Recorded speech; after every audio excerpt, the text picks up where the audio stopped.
Well, it was back in the early 90s when the movie A Few Good Men came out into theaters. And with it, one of the most repeated movie quotes, at least for a few decades. See, Colonel Jessup, played by Jack Nicholson, is on a stand in the courtroom. And Lieutenant Daniel Kaffee, played by Tom Cruise, is the military lawyer who is questioning him. So Lieutenant Kaffee asks Colonel Jessup a question, and Jessup responds, "You want answers?" Oh, don't expect a good Jack Nicholson impersonation. Just hear his voice in your head. He says, "You want answers?" And Kaffee says, "I think I'm entitled to." And Jessup says again, "You want answers?" Kaffee says, "I want the truth." And then Colonel Jessup says it. Big, bold, confident, "You can't handle the truth." Well, movie motives aside, it's actually a really great quote to ponder. Can we really handle the truth? The people of the Capernaum synagogue in our gospel reading this morning found that they had run smack into the truth. Jesus entered the synagogue, picked up the scroll, and began teaching. But there was something different about his teaching. The authority with which he spoke left them awestruck. Doesn't it make you wonder what he was saying to them? What they were learning? But also, what difference does it make that he casts out an unclean spirit from one of their number? I mean, after all, this is Jesus' first public act in the Gospel of Mark, and firsts matter. So what difference does it make in their lives that Jesus' first act is to cast out an unclean spirit from someone among them? I like what Reverend Charles Hofacker suggests. Because of who Jesus is and what he does, the people in that synagogue realize, perhaps for the only time in their lives, that truth is personal. I mean, their teachers are always passing on to them respected opinions of past masters. They were accustomed to hearing what one great rabbi or another said about this thing or that. And they were accustomed to guiding their lives by these observations.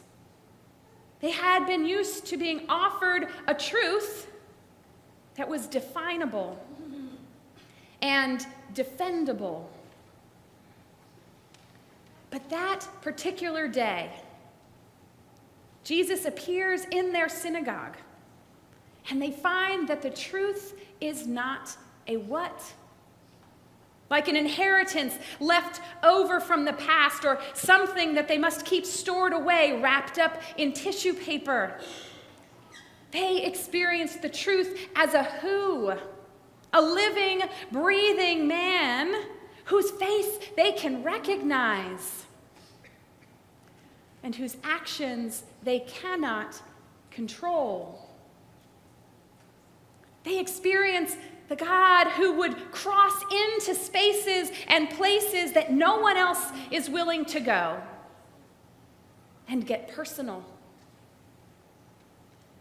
That is a beautiful and a challenging truth. Beautiful that God doesn't wait for our perfection to come to us, but challenging because something in us has to die. What has to die is our belief that we can control the truth. What has to die is our expectation that we can master the truth and then bend it for our own purposes. I mean, think about it. If truth is alive, if it is personal, if truth stares back at us, then it cannot be controlled. And it cannot be excluded from anyone. Now, maybe you hear that and think, Colonel Jessup might just be right. I can't handle the truth. Certainly that was the case for the man with the unclean spirit in that Capernaum synagogue. He just couldn't stand to listen to Jesus teach anymore. And he interrupts him with a cry. What have you to do with us, Jesus of Nazareth? Have you come to destroy us? Consider what Jesus does, as well as what he doesn't do. I mean, first, he doesn't walk away.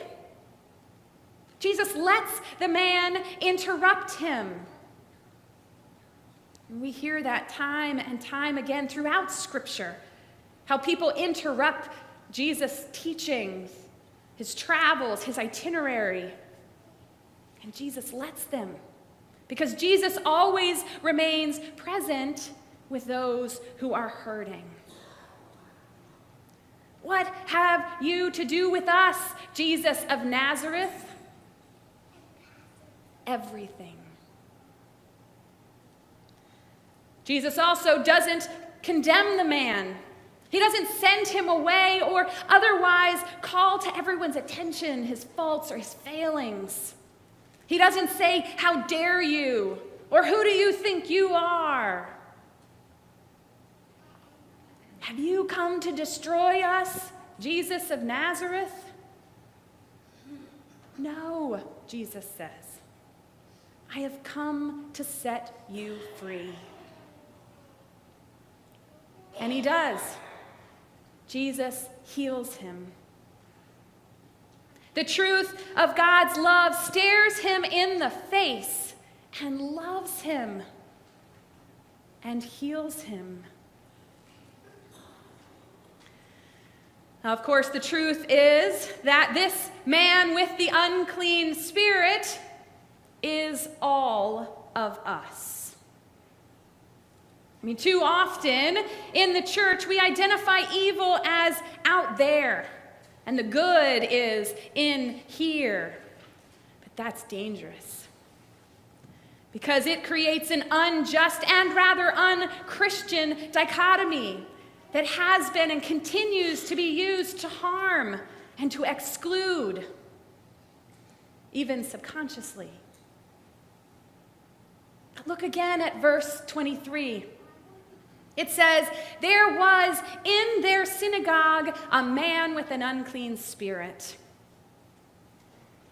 Pastor Delmer Chilton brings it close when he wonders, was he a first-time visitor or was he on church council? Yes, maybe it sometimes is a person sitting in a pew near you. But certainly sometimes it is me. And sometimes it is you.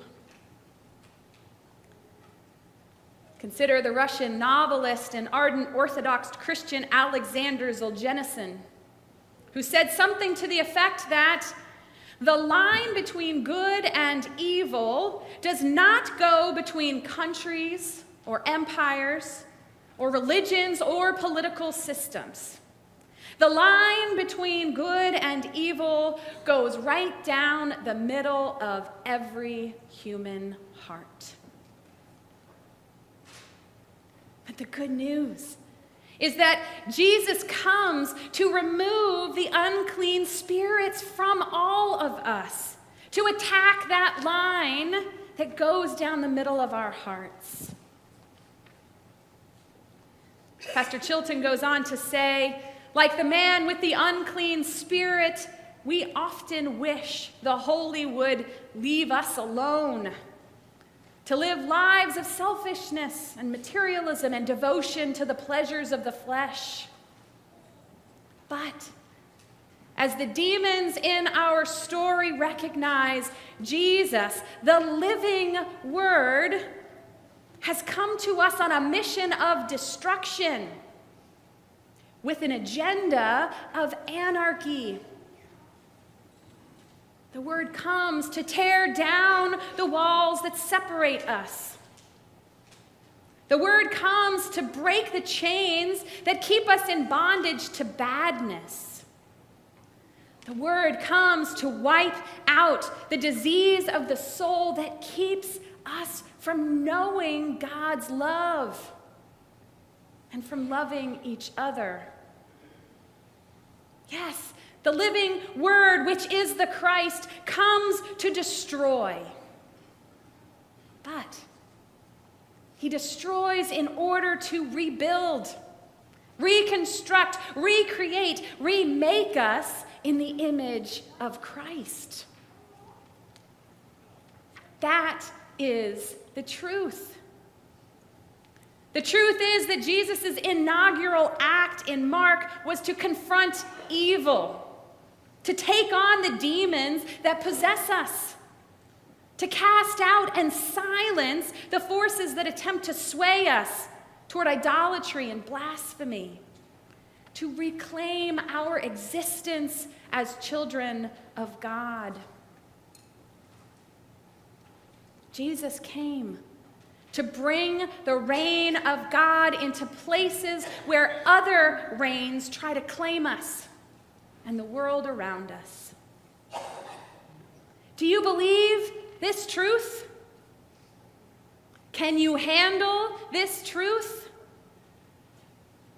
It means a part of you has to die. But it's the part that's holding you back.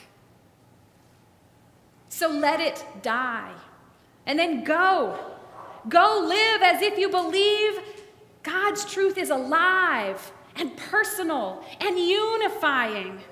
See it stare back at you in the face of your neighbors and your enemies and the least and the lost. Let it call you into an abundant life, free from everything that would rob you of the joy and purpose that God intends for you. Let the truth of God's love astound you and set you free. You want the truth? It's right here, living and moving and working in you. Thanks be to God. Amen.